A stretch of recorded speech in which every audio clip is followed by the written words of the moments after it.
Olá, bom dia, espero que estejam todos bem. Hoje nós vamos falar um pouquinho sobre reprodução sexuada, fecundação e desenvolvimento. Bom, a fecundação ela consiste em quê? Ela consiste na união de dois gametas, sexualmente opostos, e esses gametas são formados em gônadas, como nós já vimos.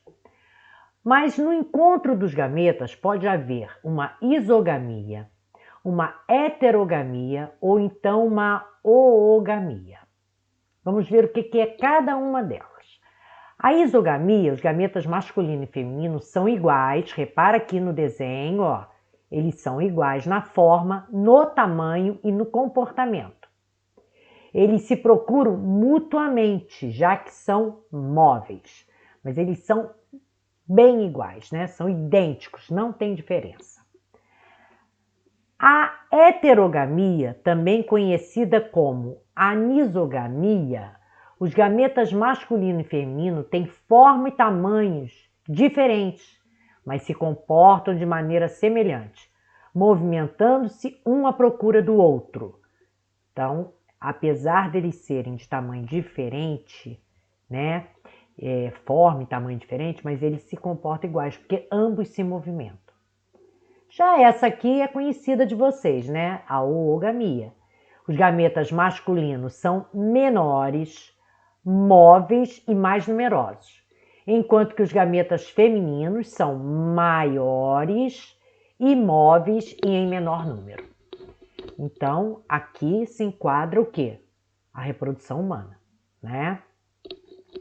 Bom, continuando, fecundação interna e fecundação externa. A fecundação externa acontece no ambiente, E aí, quando ela acontece no ambiente, a liberação dos gametas masculino e feminino no ambiente corre muito risco do quê? Dos predadores, Então, a quantidade de gametas que tem que ser liberado é bem grande, para que tenha sobrevivência. Então, aqui a gente tem os anfíbios, os sapos, que inclusive precisam até da água, para fazer realizar a reprodução. E esses peixes, nós temos peixes que têm fecundação interna, mas temos peixes também que têm fecundação externa. Aí a fêmea lança os gametas femininos na água e ao mesmo tempo o macho passa por cima e lança os gametas, tá? Tem que ter uma grande quantidade para que haja sucesso na fecundação. Já a fecundação interna, ela ocorre no corpo, dentro do corpo da fêmea, E aí, como ela ocorre dentro do corpo da fêmea, já não há necessidade da liberação de tantos gametas, Porque a predação já não ocorre, tá? Então, vamos ver as diferenças entre a fecundação externa e a fecundação interna. Na fecundação externa, ocorre maior número de filhotes produzidos, porque ocorre uma liberação maior de gametas, São produzidos e liberados muitos gametas para compensar a baixa taxa de fecundação, porque como é no ambiente, ocorre uma taxa baixa de fecundação. São necessários mecanismos para garantir o encontro dos gametas da mesma espécie. Para ser eficiente, a liberação dos gametas deve ser sincrônica, ou seja, ao mesmo tempo que a fêmea libera, o macho também tem que liberar. Animais que são fixos no substrato dependem de correntes de água para levar os gametas até os animais da mesma espécie, como é o caso, por exemplo, dos poríferos, das anêmonas, Eles vivem fixos em substratos. Então, eles precisam da corrente da água para levar os gametas até os animais da mesma espécie, para que haja a fecundação. Os espermatozoides podem ser levados por outros seres vivos. Os gametas são suscetíveis à predação. Então, o que vai acontecer aqui? Tem que ter um maior número de gametas, porque eles são muito suscetíveis à predação. E os espermatozoides também podem ser levados por outros seres vivos, tá? Na maior parte das vezes, os filhotes recebem pouco cuidado parental. Não é como no caso, por exemplo, da fecundação interna, né? Que há uma maior proteção por parte da mãe e do pai também, né? No caso das aves, né?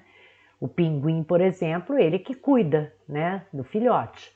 Fecundação interna, produção de poucos ou de um único filhote, alta taxa de fecundação, menor quantidade de gametas. Na maioria dos animais, o macho apresenta um órgão copulador, menor incidência da ação dos predadores e os filhotes costumam receber cuidado parental. Como a gente pode ver, a fecundação interna é de maior sucesso do que a fecundação externa.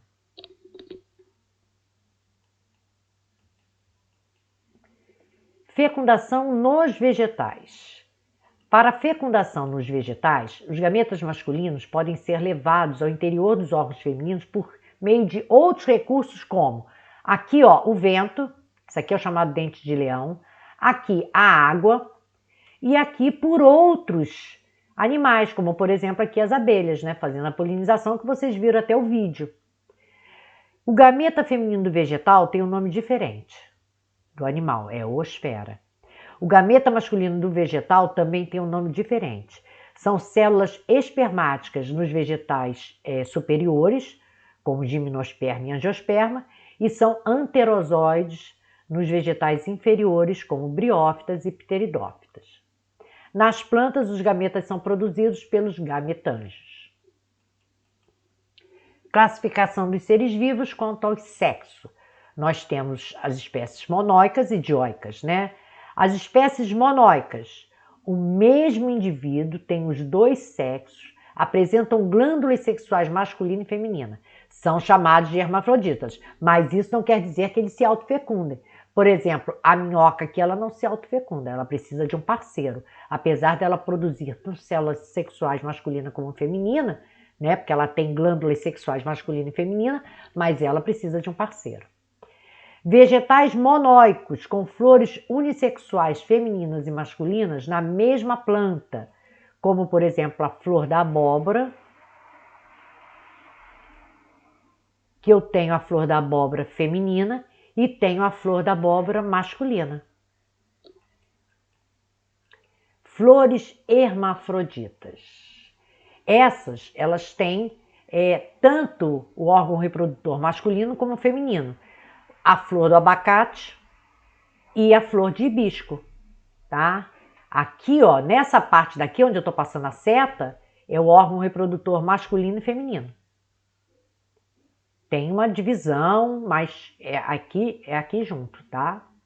Esses amarelinhos aqui é o masculino e o vermelhinho é o feminino. Espécies dioicas. O indivíduo tem apenas um sexo, ele é macho ou fêmea. Como, por exemplo, a flor do mamoeiro macho e a flor do mamoeiro fêmea. Também, né, gente, nos animais, tá? Como, por exemplo, o galo e a galinha, o leão e a leoa. Aqui o pavão macho e o pavão fêmea. Reparem, isso aqui, ó, é na hora do acasalamento. Ele está se mostrando para a fêmea escolhe com quem que ela vai copular. Tá? Isso aqui é o que a gente chama de dimorfismo sexual, onde o macho é completamente diferente da fêmea. Fecundação cruzada. A fecundação cruzada vai acontecer entre os seres dioicos, isto é, com aqueles que têm apenas um dos órgãos reprodutores, né, como é o caso dos seres humanos. Muitos seres monóicos realizam a fecundação cruzada, como é o caso da minhoca que eu falei mais à frente para vocês. Ó, aqui elas estão copulando. Precisa do macho e da fêmea, precisa de dois, né, que produza tanto células sexuais como masculina. E a autofecundação? A autofecundação é quando, por exemplo, a tênia ela se autofecunda, tá? Os gametas masculinos fecundam os gametas femininos em um mesmo indivíduo. Desenvolvimento embrionário. Quanto ao desenvolvimento embrionário, os animais podem ser divididos em 3 grupos: ovíparos, vivíparos e ovovivíparas. Isso não é muito estranho para vocês, porque nós já vimos, né? Vivíparos são aqueles que crescem e se desenvolvem na barriga da mãe, onde recebem tudo o que necessitam para o seu desenvolvimento. Eles já nascem formados. Os animais ovíparos, agora aqui, ó, no caso do canguru, o canguru é marsúpio, tá? Ele não tem uma placenta, a placenta dele é muito rudimentar. Então, o desenvolvimento dele ocorre, ele se desenvolve uma parte dentro do corpo da fêmea, depois ele sai para completar o desenvolvimento dentro da bolsa, que é o marsúpio. Animais ovíparos são aqueles que botam ovos, como, por exemplo, o pintinho, né, que saiu do ovinho, a galinha. Aqui eu tenho a ecdna, que é um mamífero que bota ovo, e o ornitorrinco, que é um mamífero também que bota ovo.